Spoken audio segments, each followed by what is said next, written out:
example, first line starts with N, second line with an A, third with a T, and so on. So can I please have a petty reason for fighting? Petty reason for fighting someone.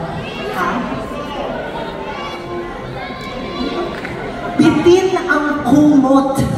Bitin ang kumot. Ladies and gentlemen, this is alphabet soup. N. Nay! Hindi ako nakatulog, Nay! Ang hirap matulog, bitin yung kumot. A. Anak, alam mo naman na since kinder ka pa lang itong kumot na yan. T. Talaga ba? Kumot ko? Akala ko curtain, sa bitana. U. Uulan na mamaya. Gagamitin natin yung mga curtain dyan, pero ang kumot mo, meron yung sentimental value sa akin. T. Teka. Sawa, anak. U. You're my dad?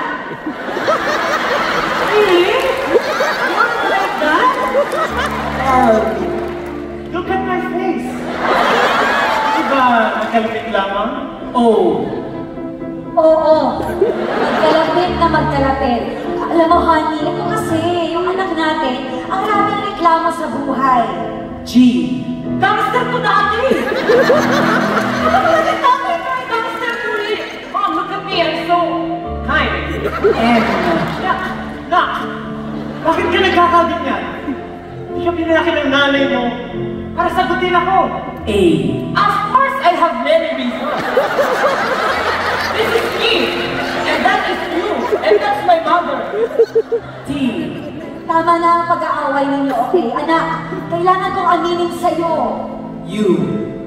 Umaamin na ako. T. Tignan mo. U. Umaamin na talaga ako. Ladies and gentlemen, Justin and Thea with alphabet soup. Okay, maglalaro po kami ng isang game na siguro nakita